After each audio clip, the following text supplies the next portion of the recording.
Assalamualaikum warahmatullahi wabarakatuh. Nama saya Taufikur Rahman, mahasiswa PJJ PAI UIN Syekh Nurjati Cirebon, semester 5, kelas B5 dengan nomor induk mahasiswa 23811300158. Kemudian dengan dosen pengampu yaitu Bapak Otong Bustomi LCMAG. Baik, pada kesempatan kali ini saya akan mempresentasikan tentang fikih 4 madhab. Seperti yang kita tahu bersama bahwa Indonesia ini menganut 4 madhab dalam bab fikih. Kita bahas mulai dari yang pertama adalah madhab Imam Syafi'i. Nah, Imam Syafi'i ini lahir di Askeon, Gaza, Palestina pada tahun 150 Hijriah atau 767 Masehi.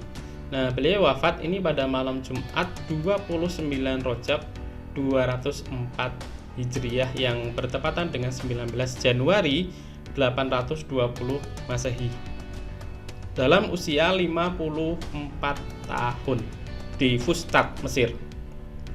Nah, Imam Syafi'i ini nama lengkapnya adalah Abdullah Muhammad bin Idris bin Abbas bin Asy-Syafi'i bin Utsman bin Asy-Syabi bin Ubaid bin Abdul Yazid bin Hashim bin Abdul Muthalib bin Abdul Manaf bin Qusay al-Quraisy al-Muttalibi.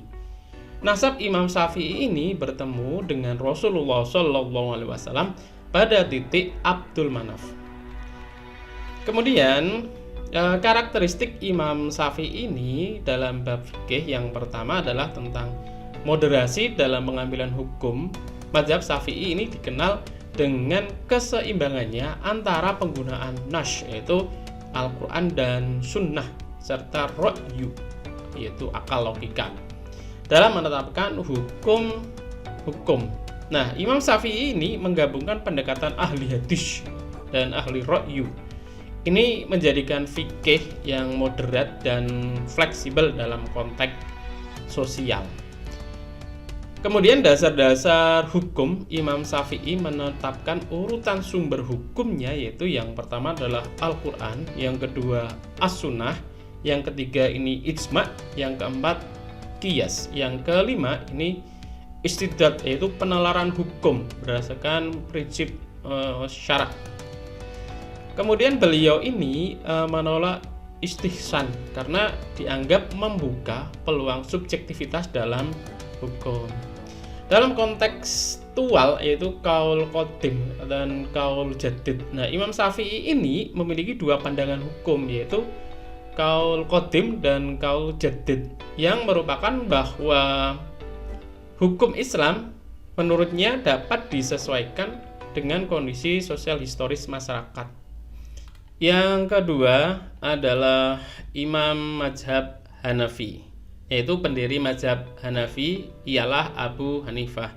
Nama beliau ini yaitu adalah An-Nu'man bin Sabit bin Zuwata. Pada riwayat lain disebutkan bahwa nama beliau adalah An-Nu'man bin Sabit bin Marzaban. Abu Hanifah ini lahir di kota Kufah, kota yang terletak di Irak pada tahun 80 Hijriah yaitu 699 Masehi, dan meninggal ini di Baghdad pada tahun 150 Hijriah yaitu 767. Nah, Imam Abu Hanifah ini tumbuh dalam keluarga pedagang, namun ketekunannya dalam mempelajari ilmu agama ini sangat tinggi sehingga mengantarkannya kepada kedudukan yang luar biasa di kalangan ulama. Dikenal sebagai kalangan tabi'in, yaitu generasi setelah tabi'in. Meskipun kepada masanya ada beberapa orang sahabat yang masih hidup, namun beliau tidak sempat menemuinya dan berguru kepadanya. Maka beliau berguru kepada seorang tabi'in yang sempat berguru kepada salah satu sahabat. Pada pendekatan rasional dan fleksibel, mazhab Hanafi ini dikenal sebagai mazhab yang paling rasional dan terbuka terhadap ijtihad. dengan penekanan kuat pada penggunaan akal, yaitu kias, teknologi, analogi dalam penempatan hukum. Imam Abu Hanifah ini menekankan bahwa akal ini dapat digunakan untuk menafsirkan nas ketika tidak ada dalil yang eksplisit dalam Al-Quran atau hadis. Imam Abu Hanifah dalam metodologi sistematis dalam fikih ini memperkenalkan pendekatan hukum yang terstruktur dan logis, yaitu menjadikan sebagai salah satu peletak dasar metodologi hukum Islam. Metode ini membantu para ulama setelahnya untuk mengembangkan prinsip-prinsip hukum secara ilmiah dan teratur. Dalam dominasi konsep ra'yu, madhab ini sering disebut sebagai ahlur ra'yu, yaitu kelompok yang menggunakan pertimbangan rasional dalam ijtihad. Dalam Imam Syafi'i bahkan berkata, manusia memerlukan Imam Abu Hanifah dalam bidang fikih. Ini perkataan dari Imam Syafi'i. Nah, pendekatan ini membuat madhab Hanafi lebih mudah beradaptasi terhadap konteks sosial dan hukum yang sangat beragam. Kemudian adaptif dalam budaya dan tradisi lokal. Madhab Hanafi ini terkenal mudah beradaptasi dalam kondisi masyarakat di berbagai wilayah. Pada para pengikutnya ini sering mengadukan hukum Islam dengan adat setempat, menjadikan hukum Hanafi lebih diterima di banyak tempat seperti Irak, Asia Tengah, India, dan Turki. Kemudian dalam kajian ilmu pendidikan, ini tradisi keilmuan mazhab ini berkembang melalui madrasah-madrasah Hanafi yang menjadi pusat pendidikan hukum Islam. Nah, dari sinilah ini lahir banyak ulama yang memperkaya diskursus fikih Islam di dunia muslim. Ya, yang ketiga adalah mazhab Imam Hambal atau Imam Hambali. Nama lengkap beliau adalah Imam Ahmad. Adalah Ahmad bin Muhammad bin Hambal bin Hilal al-Syaibani. Tetapi ia dikenal yaitu adalah Ahmad bin Hambal. Bahkan untuk mazhabnya kaum muslim menyebut Hambali. Nah, ia juga sering dipanggil dengan Abu Abdillah setelah lahir putranya yang beliau beri nama Abdullah. Telaah terhadap nasabnya secara lebih lanjut ini diyakini oleh sebagian penulis bahwa nasabnya bertemu dengan Rasulullah SAW pada Nizar ibnu Ma'ad ibnu Adnan. Nah, Ahmad dilahirkan di Baghdad bulan Rabiul Awal pada tahun 164 Hijriah yang bertepatan dengan 780 Masehi dan wafat pada tahun 240 Hijriah di kota Baghdad juga. Sebelumnya kedua orang tuanya Ahmad ini tinggal di Marwa, sebuah kota yang terkenal di Parsi. Beberapa penulis menyatakan bahwa Ahmad ini dibawa oleh ibunya di Baghdad ketika masih berada dalam kandungan. Ia tumbuh dan besar di Baghdad. Ayahnya adalah seorang komandan pasukan dinasti Abbasiyah di Khurasan.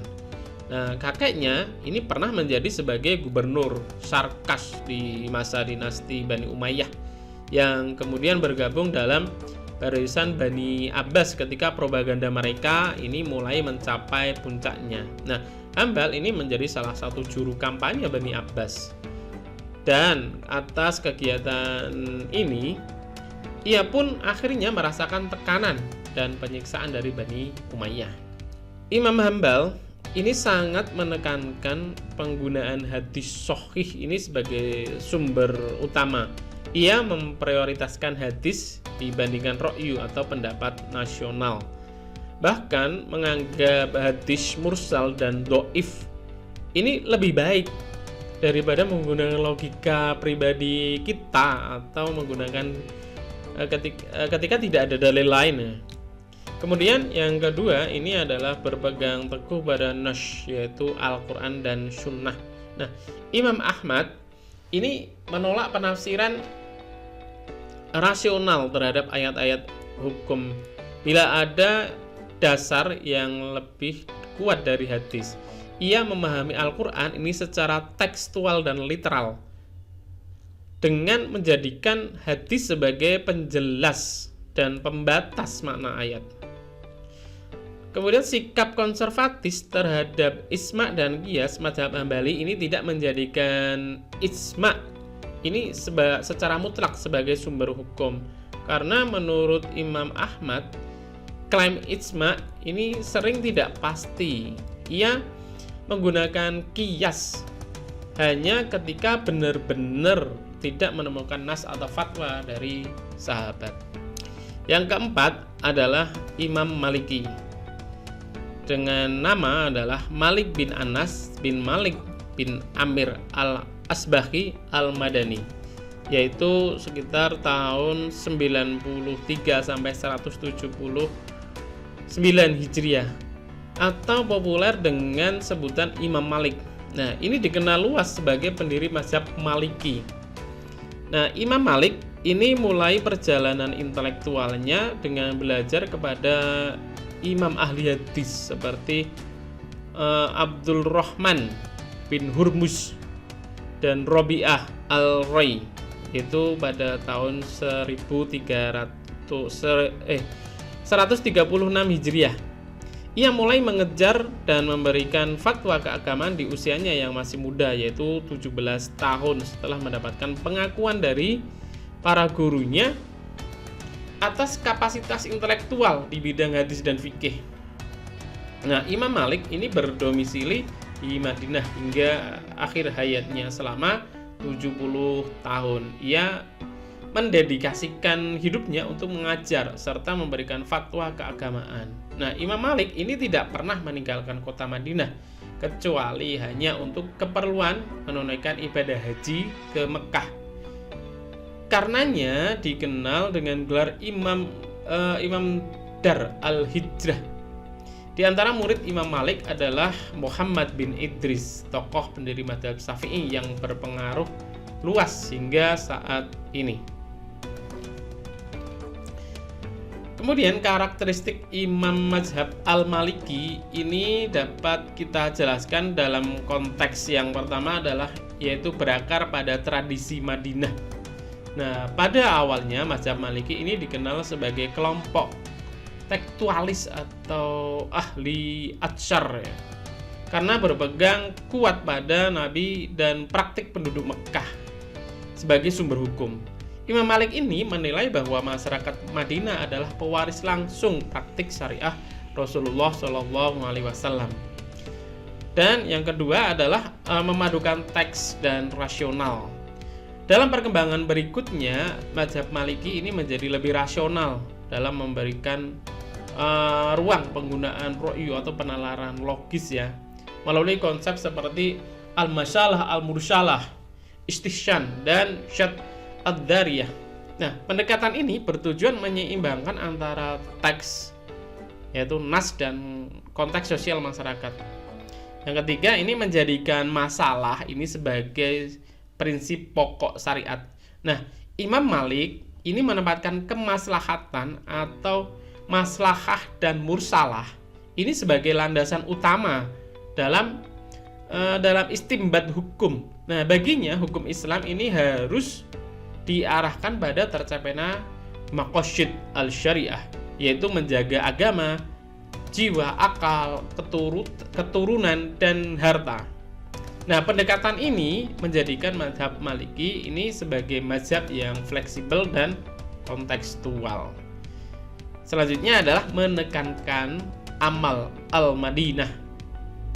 Nah, salah satu ciri khas mazhab Maliki adalah menganggap praktik sosial dan hukum yang berkembang di Madinah adalah sebagai otoritas hukum tersendiri. Menurut Imam Malik, tradisi tersebut merupakan living sunnah karena bersumber dari generasi sahabat dan tabi'in. Itu yang dapat kami sampaikan pada kesempatan kali ini. Kami akhiri. Tentu saja banyak kesalahan dan kehilafan, mohon maaf yang sebesar-besarnya. Wabillahi taufiq wal hidayah. Assalamualaikum warahmatullahi wabarakatuh.